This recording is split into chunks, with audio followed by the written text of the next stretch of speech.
I tell you, it is a great day to be a Trojan at Troy. I'm glad to be here. Looking forward to hearing more about what Trish has done with this. And Trish is now serving as an adjunct instructor over in our English department, and I know they are very, very fortunate to have her over teaching and what you're doing to helping the student body and progressing in that area. So with that, I'm going to let Trish tell you a little bit about herself and what she's been doing and adventures with the remaking of Moby Dick. Trish, thank you. So today, I want to share with you a project that I've been working on really since the fall of 2012. And one big iteration of it is already complete, but we have another wave of it coming in 2017 now that we are funded. And so, you know me, I teach here. I also teach at SNU, and I'm teaching a senior level American Lit class right now. And I'm also the curator for the Remaking Moby Dick project it's an art line project funded by the European Union. And that grant runs through 2018. And so we're actively curating, accepting everything through 2018. And I think we just renewed our domain for until the end of civilization. And so remakingmoby.com will always be there. So an overview of origins, let me walk you through this. And I have a script for this. This is something that we've done in the past, and I hope the sound comes through. So the Remaking Moby Dick project is a collaborative, participatory, international, multimodal storytelling performance that was instigated and enacted over several months during mainly 2013. The novel has 135 chapters, and those, along with the extracts, inscription, epigraph, and epilogue of Melville's 1851 novel. Yesterday was the anniversary of its publication, by the way. So in America, served as prompts for responsive work that was created in multiple forms, recorded in digital video, and exhibited online before our festival. And each response is aligned with a single chapter. And for the performance festival that happened in Sweden in 2013, it was documented on video and then performed. And we had originally thought that all 139 prompts would be addressed at least once, and each by a different participant. But we discovered that remaking is its own universe, and as participants started contributing work, we found that some chapters elicited a tremendous response while other chapters went unclaimed, and if unclaimed, remade. And how do we define remade? We let the participants tell us.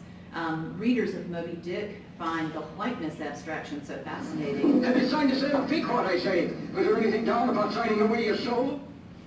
That it has created in this remaking the space that obviously occupies in the collective unconscious. That's chapter 42, the whiteness of the whale. So many responses came in for that we decided to honor that. This is a representation of the whiteness of the whale in a Kennesaw State performance that John Gentile put on maybe 10 years ago. And he has just this fascinating conception of the whiteness of the whale as the ineffable and as the female presence. Lamb lost in the salt mill, the tiny distances, betrayals, disputes. Lanakai stand in the end, the cake, flesh, garter. The spotlight following the groom's feet as he moves. 1, 2. The child's breath as she sleeps, rice swollen in the dove's belly. The pillow, promise, pink, the ring of bone, the teeth.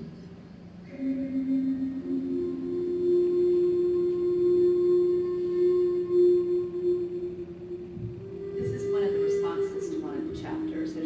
short Not a snippets. lifeline, it's a noose.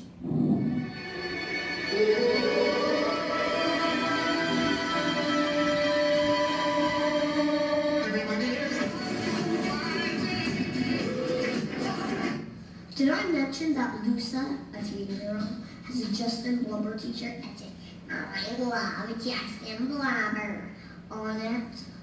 I hate it. I tell her to shut up, blowhole, about Justin Blubber. Now realize why we two are arguing a whale ship is coming, and why this is her Justin Blubber outfit. Yes. My attention was really grabbed by the screen again because I saw the whale, the white whale, Moby Dick, on the screen. And, you know, that was like a paradigm-shifting moment for me. Because prior to that, you know, monsters, the idea of the monster existed purely in the realm of fantasy. You know, I knew that even though it was Tokyo that Godzilla was rampaging through, was clearly beyond the realm of possible. But in a strange sort of way, by anchoring the movie, the film version of Moby Dick, by anchoring it so firmly in the book and making it that 19th century piece, I thought I was now looking at a monster that could very well have been real, and that's just... Sorry, I have to stop here. That's the voice of Matt Kish. I did a long series of interviews with him. I don't know if you're familiar with his work. He created, he's a deep lover of Moby Dick, and he created an illustration for every page of the novel and then published those illustrations. This is a portion of one of those illustrations. So this is a snippet of one of those interviews. Completely changed my perception of film, and that was my very first experience with it. My very first moment of fascination with the story, and it came just from a child's love and fear of monsters.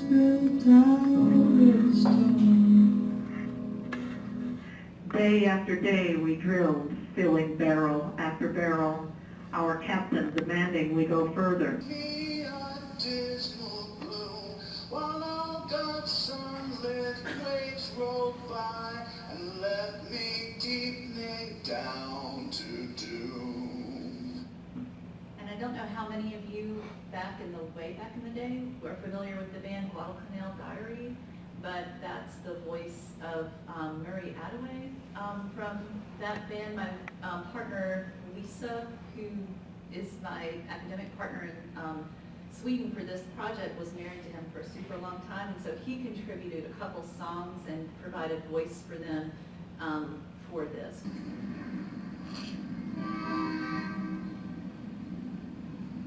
That's my old Jeep.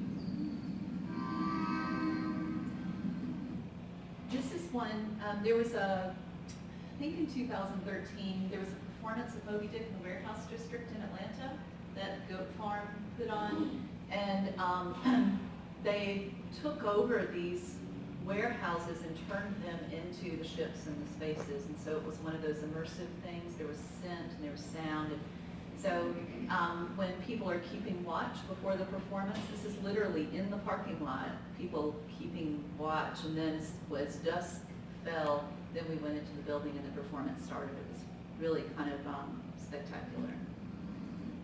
With their own creative work, and they produced artifacts for the playlist. And so some of these people took the text of Moby and just mediated it, like tried to find images that seemed to match the text, etc. As you saw, we have some people who did interpretive dance and brought in other music. Some people created music. We have people who created concrete sound and contributed that. We have some people who wrote poems and stories. What we didn't want was an academic essay response. We wanted something that was creative, true remaking. And so the poems and stories, then sometimes we had a team of people who are trying to create filmic representations of those, and that's some of what you saw as well. So that's the first level. The second level participant was really the set of viewing subjects who, with their page views and even Facebook and email and blog likes and comments, were responding to responses of Moby, and some of those people became inspired enough to take part in the project, because some people can't conceive of what they need to do in a project like this until they see what somebody else has already done, and we know this is true in the rest of our lives. And so the viewing subjects became contributors who saw remakings and decided to make a remaking of their own. And you'll see when we get to the, excuse me, festival shots that there are even some different layers to the remaking. So on Origins, one of the first things that we did is set up a spreadsheet to collect everything. But we had to tell our story to our funders. And so thank goodness everybody at EU Artline understands English and is fluent and everything that I needed to share with them. So we were constantly telling our story, and this is one of those first draft things when they wanted to see, of the 139 artifacts, what do you have lined up so far? Where are the gaps? And you can tell when we didn't have that many people claiming some of the chapters yet that we grouped the chapters so it would look like everything was claimed, because sometimes that's how you tell a story. We also had to create a really detailed project plan, so things that seem to be really obvious that you should do, like you should set up a Facebook page, or you should create a hashtag, or you should create a YouTube channel. Those were things that became a part of the project plan because somebody needed to claim that, own that, support that, etc. Even things like sending acknowledgments and thank you notes, all of that had to be drafted, and then somebody needed to be in charge of it. And you don't realize how big that is until you, because we didn't know, I have to say, we didn't know how this was going to play out. We thought it might be almost like today, like 10 of our best friends are going to do it and say, oh, that party was fun, y'all. And instead we had hundreds and hundreds of people who gave us stuff. And then we had to think about, terabyte hard drives, and we, had buying more space on Dropbox. It was crazy, and the perfect kind of crazy. And so we had to have a huge plan, and even thinking about what we wanted our visual style to be, what tone we wanted to set, etc. There were some pieces we had to turn away. A performance artist I know in Phoenix contributed like this brilliant but totally unacceptable and unincludable piece that I can't even describe. But it still asks me like every 6 months, hey, yo, is that thing ever going to make it in? I'm like, oh man, did I misplace that file again? Because I don't want to put anything in writing that will get me sued. And so why did we reject something? So another way to sample the work, and I'll just show you this here, is we had it's still there. We have a playlist at YouTube, and so we collected some artifacts, but a lot of them were made for us. So this one, Moby Dick's Life and Home, is that illustrated story that you saw a snippet of. It's like an 8-year-old girl who wrote an illustrated story about a specific chapter to kind of contextualize everything, and then her mother recorded her telling the story. It's the most amazing thing in the world. And so, but there were some very serious, deep, dark things as well. And the Kung Fu fighting, some of us had our students do stuff, and so then you get things like Kung Fu fighting. They're like, what should we do, Professor Harrison? You're like, oh, just anything. And so then you get anything, which makes it interesting. At the festival, and we'll see pictures of that in just a minute, but at the festival we had two different ways that people could experience the project. It was a media festival at the museum in Karlskrona, and in the south, in the archipelago region of Sweden. And the museum, has windows that look out. You can see the Baltic there. You can just walk into Cobblestone Street, and there's the Baltic, and then you go into the gate, and there's the museum. It's really kind of cool. But on the upper levels, we had the other part of the media festival, all of these other artists from Poland and other places who were telling stories of the Baltic, and they had their installations upstairs. Downstairs, it was all us. We had a big gallery space that was cleared out except for the screen, and so we added scent and things like that to try to create an immersive experience. And we had this playlist playing on loop in there. And so, and it was just really that simple, but it was a darkened room. You could go in there and experience just a few chairs, cushions on the floor, and scent. We tried to approximate ocean-y smells, which no dead fish, but still, at any rate, the romantic side of ocean-y smells. But then also, we had some mats set out in the open gallery space with a lit gallery space in the museum.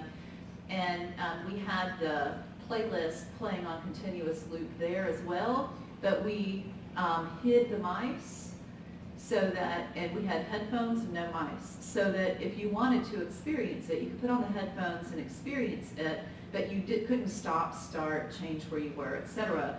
And we found that children in particular were really fascinated with this. It's one reason we couldn't have the unacceptable things. We didn't know who might come into the gallery space, right? People paint, anyway, painting body parts, it's interesting. I mean, it was brilliant, but no. I still can't get over it. I keep telling myself I'll never talk about that again, but here we are. But children in particular would sit there and look at it and listen, and it was only after they would put their heads down and listen, and then they would look up at the screen and start, and some of them would stay there forever. We also provided not pens or pencils, but crayons and paper next to the viewing stations and in the gallery space so people could record their own responses. So we have all these pathos-driven images that have never, we haven't decided to exhibit them quite yet. But here's the playlist if you ever want to see it, and we'll include the links, or I will include the links when I share these out. And so the Media Festival, one thing that we did, that's just a newspaper article, the local newspaper, but one thing that we did here is the screen, huge room-sized screen with the playlist on continuous loop. But then when we had the marathon reading, where you read all of Moby Dick out loud within 24 hours, we did that internationally. It was all Skyped.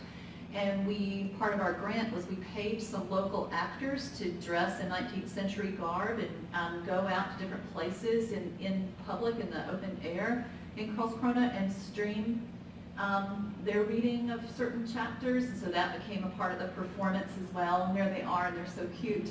And all the 19th century people had dreadlocks, as you can tell, so maybe not. Jay Bolter was there, and other people. Excuse me. It's interesting that Lisa Holloway Attaway and I were in grad school at Georgia. So right after I graduated here, I went to Georgia. I met all these brilliant genius people. I met brilliant genius people here too. Hello, but you know, and as you know, I leave nobody behind. So excuse me. So when she went on to do her postdoc at Georgia Tech, she was a Brattain Fellow. She studied with Jay Bolter, and when I was doing my doctoral work at Wayne State, I studied with Richard Grusin. You know, together they wrote Remediation, and now, anyway, so Grusin used this project in his Moby Dick class at University of Wisconsin last year, but we were able to get Bolter to come over, and both of them started as 19th century scholars and then moved into media studies, right, as you know. But we got Bolter to come over, and this is him reading one of the chapters, which is awesome. But this is one of those interesting things. When I turned the interviews with Matt Kish into chapter videos, and so he has these stunning illustrations for chapter 42, The Whiteness of the Whale, and he has such brilliant things to say about it. And there's a DJ friend of mine who was in London, now he's in Berlin, who scored the whole novel for us. And never leave your friends behind, because they'll do weird things for you later in life. But so he made this crazy, haunting music for chapter 42. And this person, Astrid, had already done a performance piece for us and submitted the video. And when she saw the chapter 2 video interview with Matt Kish, she was so inspired that she asked if she could do an interpretive dance with it in the background. So she would remake a new dance, and then we had these musicians there, and so we had somebody doing standing bass and fiddle, performing music on top of the DJ's music on top of the video at the time. So it was kind of a magical moment. So when you see this, you think, okay, great, people in white shirts sitting on the floor. No, this is mid-performance. She's performing live in front of the screen in the background, and then this is a screen that's capturing the whole new performance, and it's also being there. So we have all these layers, and that's why we have media festivals, because they're super cool. So we published, so that's the media festival. But we had all this print text because I had all these writer friends and people who were giving me stuff. And part of the grant was providing a print text. And it was published in fall of 2013. And I learned that the way that the European Union sees nonprofit is very different from the way we think about it in the States. They mean that nobody can make a penny, period, on any artifact. It has to be available to people for, at cost or free. And so we'd already been talking to a couple of university presses about publishing the book, and they're cool with it, but they're going to make money. They ain't going to do nothing for free, right? And so excuse me, so the text is available in two ways then. On-demand print, we sell it absolutely at cost. We make nothing from it. And, well, actually, we make like 2.5 cents or something because we can't get it that close. And then every year we donate that money back to EU Artline. And then you have the full access text available at Scribed, and that's for free.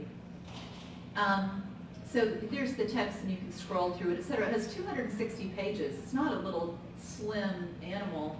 And I discovered when I remembered that I was supposed to do this, and I gave away my last print copy. So I have this book, which is just a record of all the people who got grant money from Artline that year. But this cover painting was painted for the project. It's an oil painting that somebody painted just for us. And then, sorry, scroll, and then please keep working. How much is it down? I think it's free here. It's free at Scribed, and I think you could buy a print text for $8 or something for a 260-page crazy brute book. And so the opening here in the extracts, a Swedish scholar wrote a reinterpretation of the extracts at the beginning of Moby Dick, and we decided to publish that in Swedish and then also offer a translation. But everything else, unless it's a computer-generated poem, appears mainly in English-ish. But you'll see that we don't interrupt by telling you what chapter really is represented in big letters like that. We just published things the way they are. And anytime there's a chapter response that was a video or another media object that's online, we grade it out and provided a QR code so that you can experience that but still experience everything in order. So we have the chapter title and that information, and then grade out a still from the video. I should say I designed the book and did all the typesetting and whatever else. So, but it's just a plain old book.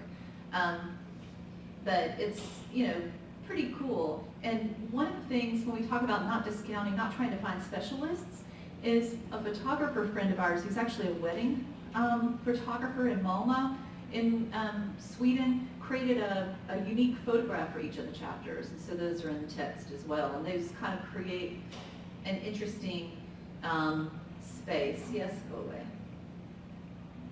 But two ways you can get it for like $8 or so, and again, we'll share that information with you. So that was done, and we thought, well, that's awesome, and we know we're going to do this chapter 42. We're going to follow up on that at some point because there's so much interest. We at first thought maybe a chapbook, and now it's become a big funded project for next year. But all these other people became officially interested and started calling me, and calling me because it's cheaper to call me because I'm in, the United States. And so the Library of Congress contacted us, and I've been working with Ron now for 2.5 years on this, and we launched a joint cataloging and metadata description of, he's interested in, or Library of Congress is interested in the narrative frameworks of our artifacts, and this is just one representative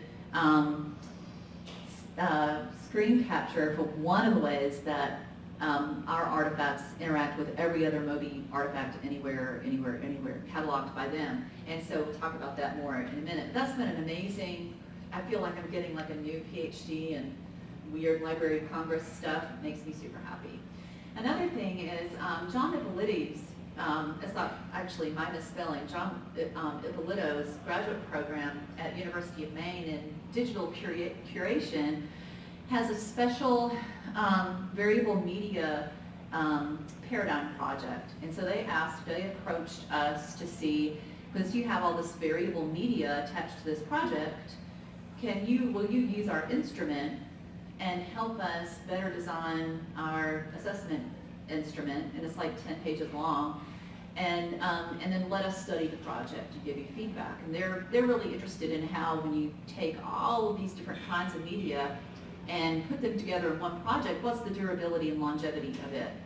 And so it was really eye-opening to be able to meet and work with him. And there's a new book coming out studying like 3 old ELO projects that Denny Gregar and somebody else there. Anyway, I think it's coming out now, March, something. Now seems like March in publishing, right? At any rate, but they just were studying, they're not calling it this, they're studying the variable media liminality and really loss of some of these artifacts that people invested so much time and energy in way back when. So that's the project. It's kind of cool. I'm in love with it. There's no way I could share it with you unless I kidnapped you, made a festival right here and made you see everything and gave you the book. So some lessons learned. There are 5 keys to running a big project like this. If you're ever interested, you're like, oh, we could do that. Well, you need lots of money. Yeah, money. Not just organization, but hyper-organization. So you need somebody like me who's a neurotic freak and can make sure everything is like this, you know. Communication is key because, you know, we had a group of Americans working with all these people all over Europe, and so for a long time, every Sunday morning before church, I was basically in Sweden at Skype, you know, and we were having meetings and hashing everything out because it's 6 hours later for them. So every Sunday afternoon, they were meeting with me. You need to have a network of artists, makers, creatives, techies, before you start a project like this. You don't want to start it and then think, oh, now I'm going to meet all these people. No, the project is possible because of your network. And then, of course, you meet new people tangentially related to it, but you have to be there first. And basic fearlessness, you know, to look at your heroes, people who publish books that you admire and love, and just reach out to them just like you're an equal, instead of saying, oh, I don't know if they'll respond to me. You'd be amazed at who wants to do something like this. So some general guidelines. Don't conflate planning and over-determining. You can really over-determine a project to the extent which nobody will respond. And so planning is good, and you know this from your work with book thing every year. You know, you can so over-plan it, ain't nobody gonna do it, right? Or you limit it so that nothing can happen. Also, you need to work your network in the least obvious places. Like, I followed this guy on SoundCloud and reached out to him and I said, I love your music and I love your beats. Do you think you might do some work for this project? And I have no money for you. And he did the whole novel. And I consider him part of my network because I love him. Anybody I love is part of my network because I'm eventually going to touch them, right? And then when we think about Glenn Ross, is that where this comes from? Always be closing. Like, always be sharing fresh ideas and perspectives on the project, because that's the way that you close and keep bringing people in. The more excited you are, the more excited everybody gets around it, and then you keep getting people in. Don't be afraid to make the ask. You'd be amazed at how many people surprisingly want to do it and are super stoked about your project, and then follow up and follow through, because it matters to you. It doesn't mean it equally matters to somebody else. And so, you know, that's when we get back to that plan, like who's going to follow up, who's going to send the thank you notes, who's going to do those things. That's the thing that gives you the special charm that makes people keep wanting to do things. We had some people come back and do multiple chapters because we're so awesome. No, just they were excited. And this is a little in the weeds, so forgive me if you think, oh, what? Lessons on managing digital artifacts, which I learned a lot of it after the fact. We thought, we're just going to have database, it'll be cool. You need to have really clear, explicit guidelines for file names and submissions, so you don't get all kinds of rattly trap, you know, stuff that you can't use. And keep media on your playlist or your domain rather than linking to other people's artifacts when possible. because they can take theirs down, or they can not renew their domain or whatever, and then it's lost. And so we already have some phantom things like that, because people said, oh, I don't want to give it to you because it's mine. I'm like, well, dude, you made it for the project, what's it for? Decide on your metadata, descriptors, tags, and codes at the outset, and just plan it like you're going to do research on it later. I didn't know, we did some of this, but we were thinking more of SEO than of LOC at the time, and now we have to think both at the same time. Track your media in a central shareable database, and so like if you were trying to do it at Troy, where the university IT really restricts who can use those artifacts, then you want to go ahead and buy some space out on Dropbox. Of course, you can't use Dropbox on campus. Who cares? Just go home and do your happy, groovy work. So yeah, always host your own. Invest in file type conversion software. So some people will still send you an amazing thing, but it's the file type that's not more universal. Then you can do that conversion, make everything kind of cool. And I would suggest at the outset, if you're trying to do a project like this, that you go ahead and use the variable media paradigm as a planning tool. And you use the FRVR tool, which is what LOC uses for their bibliographic records management. They have a diagrammatic paradigm. It's actually based on the physics work of Feynman and his team, the way that they diagram ideas.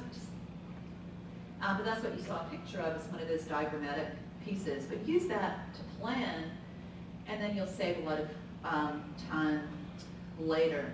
And then here's CEeT, the liminal nature of electronic literature. Some of the pieces are already gone. And 10 years from now, a lot of the stuff will not exist. And that's, you know, tragic and sad. And I have something that they made me say about liminality in here, that it's just, it doesn't last. And I could, you know, anyway, it's gonna go away. The only way, we figured out that the only, as groovy as all tech media stuff is, that the only durable representation of what happened will be the print text. And we even thought about making a movie of all the movies, and then that one thing could be converted, but it's so huge that, yeah. So it's sad, and we've cried a little about that already, and ongoing cry. Donations of Kleenex, always accepted. So there are two futures for the remaking of Moby Dick.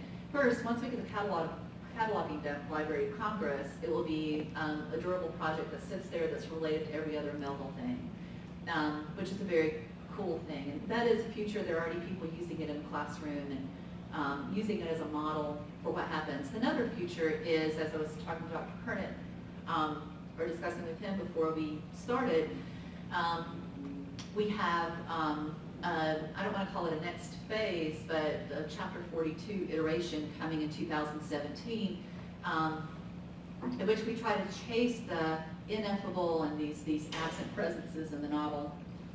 And so we already have a call together for that. Some people have contributed.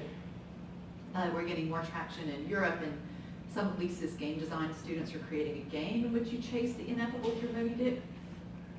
So, and we'll be sure to share it with anyone who wants to play a game about the ineffable in Moby Dick, whatever.